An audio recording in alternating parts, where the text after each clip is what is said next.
"What are you doing?" my sister asks me with a face that implies that I'm out of my mind. "Trying to open the window," I reply, lifting my chin just a tad. "Why?" "To air out."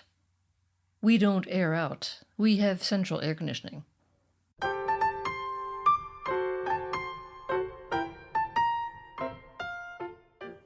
Welcome to Expat Chatter. This is Brenda Arnold. I gave up. Their windows hadn't been opened in years, and I was in danger of breaking the latch, and my sister already thought I was slightly off my rocker. Once again, I was reminded of the only semi-voluntary process of Germanification that I was undergoing. The first thing a German will do when entering a room is open all the windows, regardless of the time of year. To a German, the air inside is always stuffy, unless it is olfactorily indistinguishable from its outside counterpart. Or, to quote my mother-in-law, "Es stinkt." I first learned about this phenomenon while living with my then boyfriend, now husband, and his parents. It was January, and we had just finished dinner and were sitting around the table basking in the warmth and satisfaction of a good meal. The streets were covered with snow, and it was 10 degrees below zero. I should remark that this was in Celsius, since knowing this makes it instantly feel colder than Fahrenheit. Something about dipping below that zero sends a chill to your bones. Just at the moment when I started to feel relaxed, content, and thinking that maybe life wasn't so bad after all, my mother-in-law jumped up, alarmed. "Lüften, wir müssen lüften, es stinkt." We have to air out, it stinks in here. She then proceeded to open all the windows. Within seconds, that wonderful post-dinner cozy feeling was nothing but a frosty memory. This was my initiation into the German tradition of airing out rooms. Years later, I learned that there is an actual scientific basis for this behavior. Modern German houses and apartments are built to last, with solid walls, floors, and ceilings. The floors don't creak.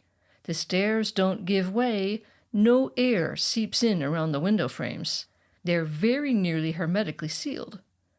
The neighborhood kid has to scream very loud for you to actually hear them. I guess after 2 world wars, you tend to be cautious about the structural stability of your buildings. The result?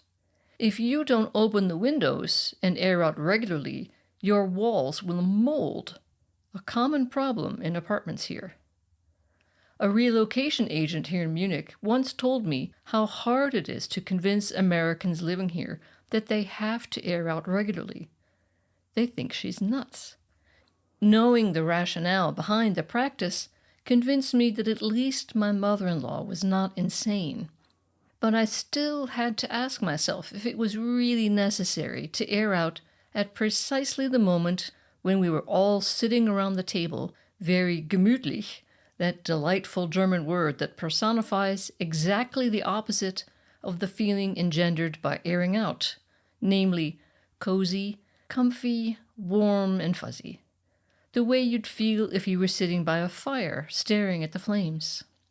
After complaining about this midwinter airing out frenzy, my boyfriend quietly admitted to me that his parents did tend to overdo it, and even once killed an indoor plant this way. Somehow it was gratifying to hear about that accidental plant death. Never had I felt such solidarity with a piece of vegetation before, nor have I since. This ventilation fascination isn't confined to my in-laws. I once had a standoff over it in the office with a colleague, Andrea. We had the good fortune to work in an office with air conditioning, which is not a given in Germany, where most buildings were constructed before global warming jacked up summer temperatures. On hot summer days, Andrea used to open all the windows to let in what she claimed to be fresh air, but which in actual fact was a sticky, viscous vapor that draped itself over all of us with a weight that immediately put a damper on our productivity.